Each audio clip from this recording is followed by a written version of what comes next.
आप लोगों ने गणेश जी का पूजन किया। जैसे ही गणेश जी का पूजन आप करते हैं तो क्वांटम सिद्धांत के आधार पर, अब क्वांटम सिद्धांत क्या है आप लोग जानते हैं। ये क्या नाम इनका, ये बैंक में थे ना, ये क्वांटम सिद्धांत जानते हैं। क्वांटम सिद्धांत आप सारे लोग जानते हैं, लेकिन एक्टिव नहीं हो। समझ रहे हैं? एक के बाद कौन गिनती आती है, दो के बाद तीन के बाद चार। यही है क्वांटम सिद्धांत, माने उत्तरोत्तर वृद्धि। समझ रहे हैं? क्वांटम सिद्धांत के बेनिफिट को अगर हमको आपको प्राप्त करना है तो जिस सिस्टम में देवताओं की स्थापना की गई है और उन देवताओं का ध्यान हमको आपको करना चाहिए। जैसे गणेश जी की पूजा करने के बाद में कुल देवी आ जाती है, कुल देवी आ जाती है। गांव की भाषा में कुल देवी को चौरा मैया कहा जाता है। गांव की भाषा में कुल देवी को चौरा मैया कहा जाता है, नहीं तो डीह बाबा कहा जाता है, नहीं तो कुल देवता कहा जाता है, नहीं तो ठाकुर ठकुराइन कहा जाता है। कुछ न कुछ नाम रखा जाता है। जैसे संसार में व्यक्ति बहुत हैं लेकिन राशियां बढ़ई हैं, उसी प्रकार से सारी कुल देवी 16 ही है।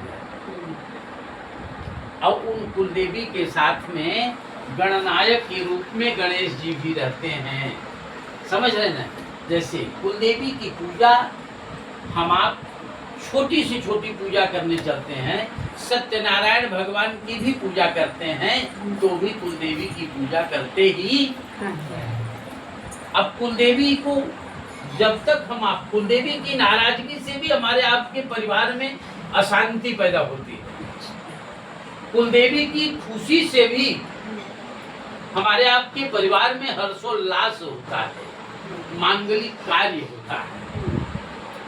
ये कुल देवी 16 होती हैं। इन कुल देवी के ध्यान करने के लिए आप सारे लोग हाथ जोड़िए और जो मैं बोल रहा हूँ उसको आप बोलेंगे। हाँ, या देवी सर्व भूतेषु लक्ष्मी रूपेण संस्थिता नमस्तस्यै नमस्तस्यै नमस्तस्यै नमो नमः। गौरी पद्मा सची मेधा सावित्रे विजया जया देवसेना स्वधा स्वाहा मातरो लोकमातरः धृति पुष्टि तथा तुष्टि आत्मना कुल देवता गणेशेनाधिका येता वेदो पूजा षोडश। 16 कुल देवियां होती हैं। और जैसे ही कुल देवी का पूजन करते हैं वैसे ही सप्तभित मातर के रूप में लक्ष्मी जी आ जाती है। लक्ष्मी जी का वाहन क्या है जानते हैं आप लोग? उल्लू पर बैठ करके लक्ष्मी जी जब भी आती हैं तो बड़ी तेजी से आती हैं, लेकिन जाने में भी देर नहीं लगता।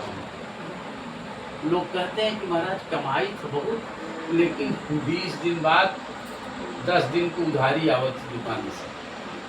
समझ रहे ना? तो यहाँ पर सप्तभित मातर लक्ष्मी की वाहन गरुण वाहिनी लक्ष्मी का हम आप ध्यान करते हैं। गरुण वाहिनी लक्ष्मी का ध्यान करते हैं। समझ रहे ना? तो गरुण वाहिनी लक्ष्मी का ध्यान करने के बाद में जो लक्ष्मी जी आती हैं वो स्थिरता से आती हैं। अब इसके बाद में ये जो चौकी बना हुआ है यहाँ पर चतुष्षष्ठ योगिनी कहे जाती है। ये जो चौकी लाल और पीले से बने हैं ना, जहाँ पर ये शीतला माता का फोटो रखा गया है, इसको चतुष्षष्ठ योगिनी कही जाती है। जैसे देवी बहुत है, हम आप कहीं कहीं शीतला माता के रूप में जानते हैं, कहीं कहीं चौकिया माता के रूप में जानते हैं, कहीं कहीं विंध्याचल के रूप में जानते हैं, कहीं ग्राम देवी के रूप में जानते हैं। ये चतुष्षष्ठ योगिनी में 3 पॉइंट, महाकाली, महालक्ष्मी और महासरस्वती। समझ में बात आ गई। अब रही बात ये, 3 देवों की बात को अगर हम करते हैं तो 3 देव कौन कौन से होते हैं?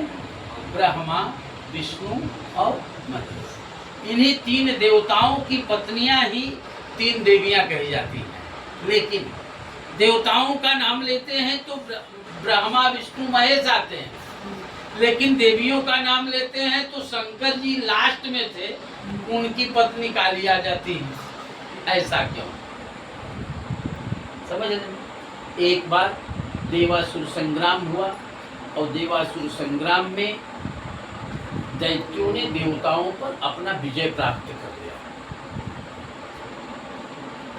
समझ रहे? माने सारे देवता असहाय हो गए। जैसे यहाँ पर हमें लगता है कि 10-12 लोग हैं, लेकिन बोल अकेले मैं रहा हूँ।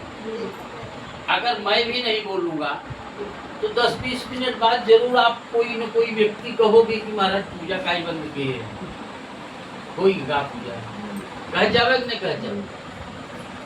तो उसी प्रकार से जब तीनों देवता असहाय होकर के बैठ गए तो शंकर जी ने कहा ये बैठने से काम नहीं चलेगा। अगर त्रिदेव सब शक्ति विहीन हो गए हैं तो शक्तियों की आराधना करिए आप,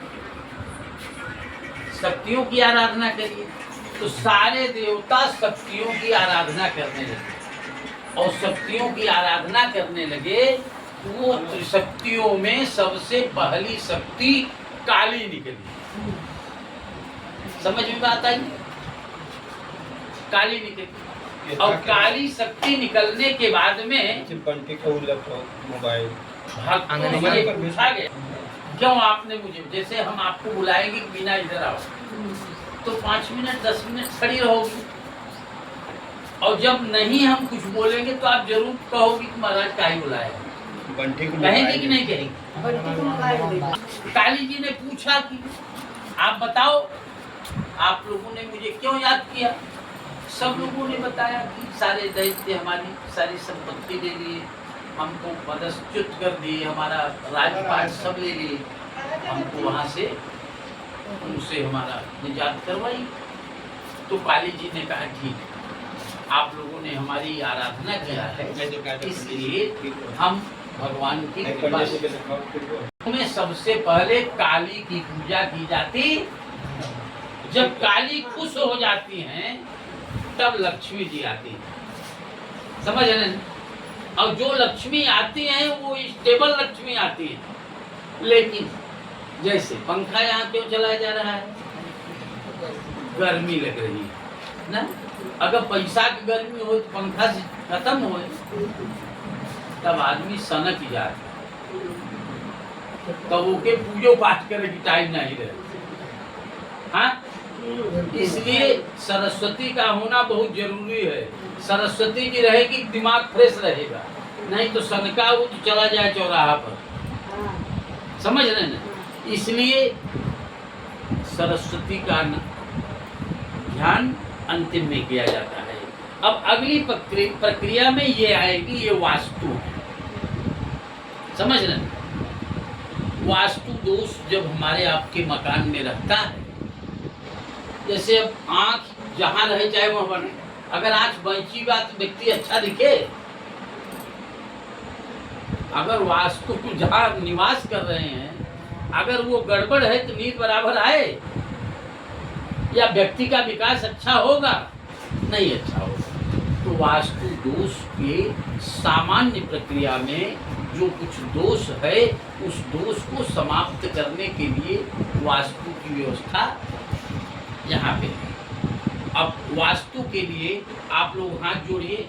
ओम नमो वास्तु पुरुषाय भू सय्या वीर्तिप्रद मद गृहे धन धान्यादि समृद्धिम कुरु सर्वदा।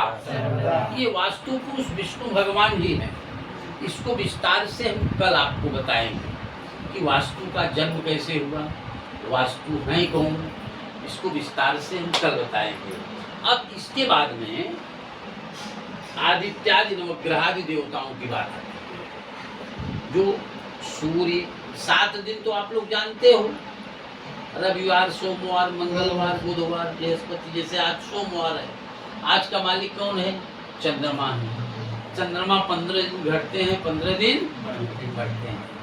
हाँ, और ये 7 दिन ये आप जान रहे हो, इसमें राहु और केतु को प्लस कर दीजिए, 9 हो गए। नवग्रहों का हमारे आपके जीवन में बहुत बड़ा महत्व होता है। इसको हम आपको परसों बताएंगे, समझ रहे ना। अब रही बात ये चौकी जो बना हुआ है, इसमें ये क्षेत्रपाल जी हैं। क्षेत्रपाल में मरु तो 49 है, 49 हैं ये देवता इसमें। अरे 49 ही क्यों हुआ, इसका भी विस्तार से कल दूसरी मीटिंग हम आपको गाइडलाइन देंगे, समझ रहे ना। और ये जो हैं, ये वरुण देवता हैं, कलश में अनेकानेक देवता हैं। इनका क्या महत्व है, इनको क्यों बुलाया जा रहा है, इनकी भी व्यवस्था बनाएंगे। जैसे परिवार में एक मालिक होता है कि नहीं, परिवार में एक मालिक होता है ना। अब परिवार में जब एक मालिक होता है, उसी प्रकार से देवताओं में भी एक मालिक होता है, समझ रहे हैं। तो ये सर्वतोभद्र मंडल हैं, इसी में शंकर जी भी बैठे हैं। जब तक ब्रह्मा, विष्णु, महेश तीनों का कॉम्बिनेशन नहीं होता, तब तक पूजा पूर्ण होती नहीं। इसलिए सब लोग हाथ जोड़िए। सशंख चक्रम सकिरीट कुंडलम सपीतवस्त्रं सरसिरुहेक्षणां सहायवास्ता सलकौस्तुभस्त्रियं नमामि विष्णुं शिरसा चतुर्भुजं नमामि विष्णुं शिरसा चतुर्भुजं। यह कलयुग, कलयुग में सब तुरंत फल चाहते हैं, तो तुरंत फल देने वाले देवता कौन है जानते हैं? भोले बाबा, समझ रहे हैं ना। इसलिए भोले बाबा का ध्यान करने के महादेव त्राहि माम शरणागत जन्म मृत्यु जरा व्याधि पीडितम कर्म बंधनई शिवः काशी शिवः काशी काशी काशी शिवः शिवः त्राहि मां पार्वतीनाथ सर्व पाप सर्व कष्ट सर्व दुख हरो भव। बोलिए आशुतोष भगवान की जय।